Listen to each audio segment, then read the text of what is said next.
Have you ever been using your laptop on your bed, your couch, or your lap, when suddenly it starts sounding like it's preparing for takeoff? The fan gets louder, the bottom gets hotter, and for a brief moment, you wonder if you've accidentally bought a laptop or a portable space heater. Then you flip it over and notice something curious. There are all these little slits, grills, and openings on the bottom.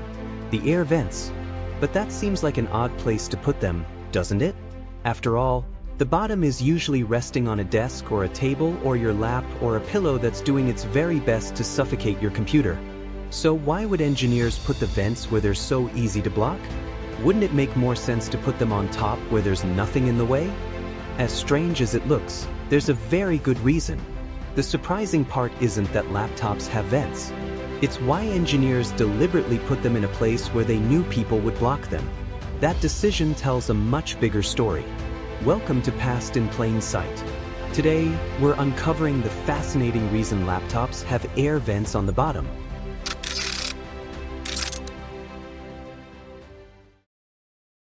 To understand why, we first have to remember one important fact.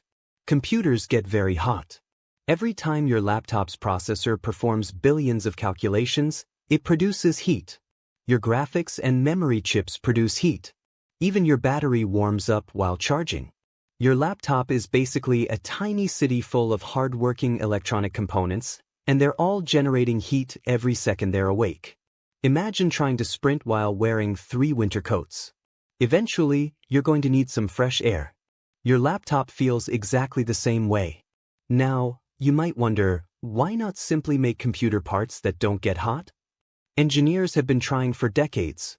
Modern processors are dramatically more efficient than older ones. But there's one tiny problem. They're also unbelievably powerful. Today's laptops can edit videos, play games, run artificial intelligence, and manage thousands of tasks simultaneously. All that power has to go somewhere. And much of it becomes heat. If that heat isn't removed, performance drops. Computers slow themselves down to avoid damage. This is called thermal throttling. It's your laptop's way of saying, I could keep working this hard, but I'd also like to survive. That's where those bottom vents come in. Most laptops are designed to pull cool air in through openings underneath. Inside, a small fan moves that air across metal heat sinks attached to the processor and graphics chip. Those heat sinks absorb the heat. The moving air carries it away. Finally, the hot air leaves through vents along the back or sides of the laptop. Think of it as your laptop breathing. Fresh air comes in. Warm air goes out. Simple. Now here's the clever part. Hot air naturally rises. Engineers take advantage of this. Even when the cooling fan isn't working very hard, warm air inside the laptop naturally wants to move upward toward the exhaust vents. Meanwhile, cooler air enters from below to replace it. It's a little like opening windows on opposite sides of a house.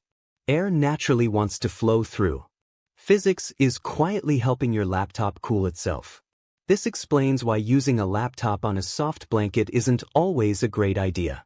Soft surfaces can completely block those bottom vents. Imagine trying to breathe through a pillow. Not ideal. Your laptop feels the same way. The cooling fan keeps spinning, but fresh air has nowhere to enter. Temperatures climb and the fan spins even faster. Soon your laptop sounds like it's desperately trying to contact air traffic control. There's another fascinating reason the vents stay underneath. And that's dust. Believe it or not, placing intake vents on the bottom actually helps reduce the amount of dust that falls directly into the laptop when it's sitting on a desk. Engineers also use tiny filters, carefully shaped airflow paths, and fan designs that minimize the buildup of debris over time. If you enjoyed this video, be sure to leave a like, subscribe to Past in Plain Sight, and join us next time as we reveal another fascinating piece of history. Thanks for watching, and we'll see you in the next one.